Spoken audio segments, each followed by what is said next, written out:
Alright folks, just in case you're wondering what's going on down there, it has nothing to do with why I'm here. I am here today at the Pine Gallery because there's a grand opening reception for Ruth. She has a special show upstairs, and I'm going to go up there and see what it's all about. So come on, join me as Inside Fail One does continue.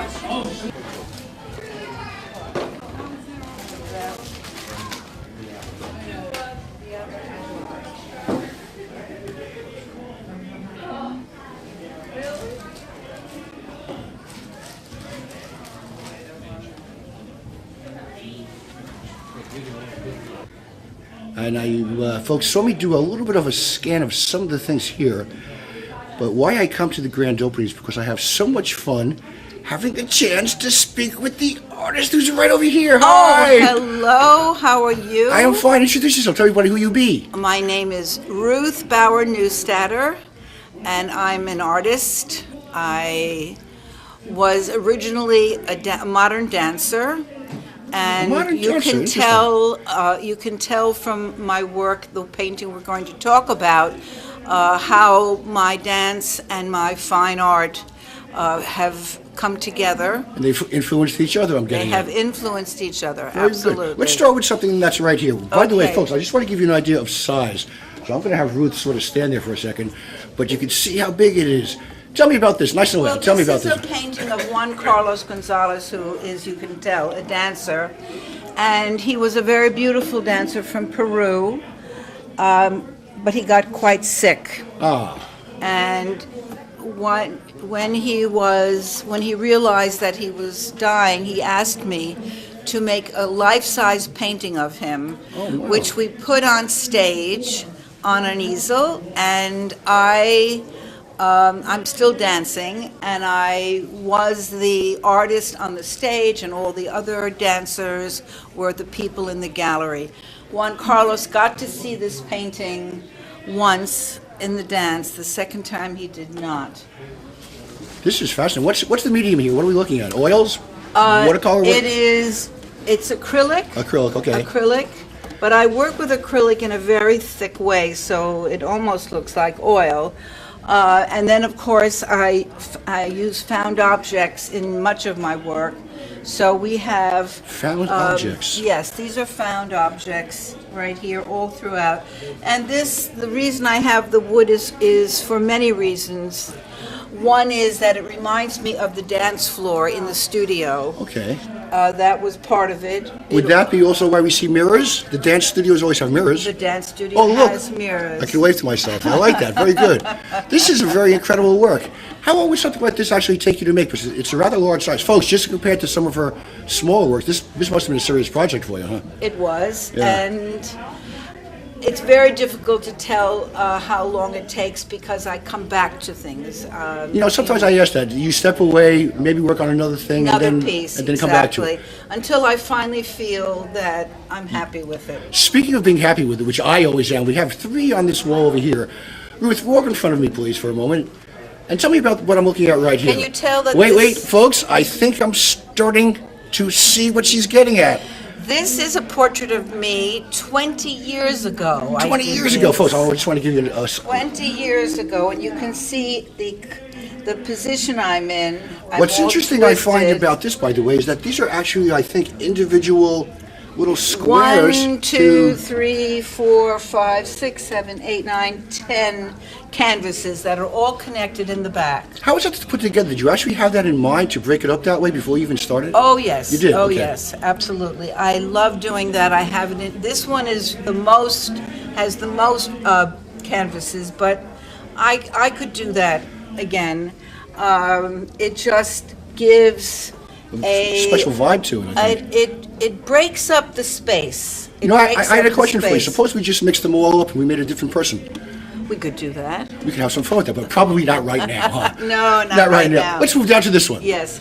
So this painting I call The Yellow Dress, and it's a painting of a woman holding a book, and any particular book? She's immersed in it. No, not a particular book. Okay. But I can see, I feel her interest in the book. And what I like is, I love the Stand next to yellow. us so I can get you in the shot for I me. love the yellow dress. I just love the way that it moves. Is that one of your favorite colors, by the way, yellow? Well, wait, you're not wearing any yellow today, so... No, I would say that a lot of colors are my favorite. Actually, being an artist, I would definitely imagine that's very true. So, Yes. but I do like yellow, and I do love this particular yellow. So I feel very happy with her. The woman who posed for this is coming today. Very interesting. Yes. Okay, let's move down over here. I think we have two different items here. Let's start with the one on top. Yeah, this one is called Oh My, Oh My. I feel that expression and that vibe right away. Is this you also? Yes. No, it's not Okay. me. It's just somebody I painted who's wearing a blue top, a blue bathing suit, and I love the texture. I love texture. Okay. And so I use a palette where I'm always thickening the paint as much as I can. So in fact, it really does look like oil. At least I think that it does. And what do you have over here that you're sort of making sure it stays up a little bit? Yeah, I have to fix the wire on this. This Okay. is also something that I do where I mount canvases on top of a large canvas. Yes, now I'm seeing that. You yeah. see, and so this is a woman who is lying on the floor with her feet up on a chair, and her hair is hanging down. And she is in a dream. She's dreaming. It's nighttime, you can see that. Okay. And I don't know if you can see this in the camera, but got here? there's texture here. I took more texture sand. I put sand on here. I can't see, but I'm glad you explained that to me. Okay. And that's her dream. We don't know what it is, but there she is lying on the floor. Let me ask you something. You actually have a theme for this entire show. What's it called again? It's called Go Figure. Now, can we assume, because of that title, and folks, I think we probably could, a majority of what we see happens to be figures. No, wait, one more. The two girls, please, come walk over with me. It is. Every piece here is figurative. Come on over, Ruth, behind me. This is a picture of, can you tell? This is me I'm not gonna and guess my anymore. sister. You and your sister. And I was about 10 and she was probably 8. Oh, wow. And obviously... Now, without looking, she has a watch. You know what time the watch says? Without looking. I have no idea. No idea. Okay, idea. we'll come back to that. But I like her saddle. I like their saddle shoes. Yes, and I I do. like the jeans rolled up. And folks, just to give you a little bit of an idea of production here, the larger one is on top, but if you look at the bottom, there are actually 3 individual, and they all put together to make one. And again, I want to give people a form of size, so you just stay there. So I just want everyone to see that this is a rather large size. You must have difficulty perhaps showing this in your home because you're going to have not much space left in your house. Has that already happened? I have so much work, I don't know what to do with it. How'd you get started doing this? Let me ask, because I know you've been doing it for a while now. Oh my goodness. I started off as a sculptural weaver. I made 3-dimensional sculptures out of found objects with all kinds of wool. And I still have them hanging in my house. Then I started to dream about paintings, and I still remember dreaming. I had these dreams, and I said, I have to do this. I need to paint. And I think your dream came true. My dream did come true. How do you feel when doing shows? Because I know you've done obviously quite a few already, but here you are at the Pine Gallery in Fairlawn. Your thoughts about being in this area to show your work? Well, I'm delighted. I'm delighted that the community can come in and see what's going on. I happen to have gotten some excellent publicity for this show in the Record and in other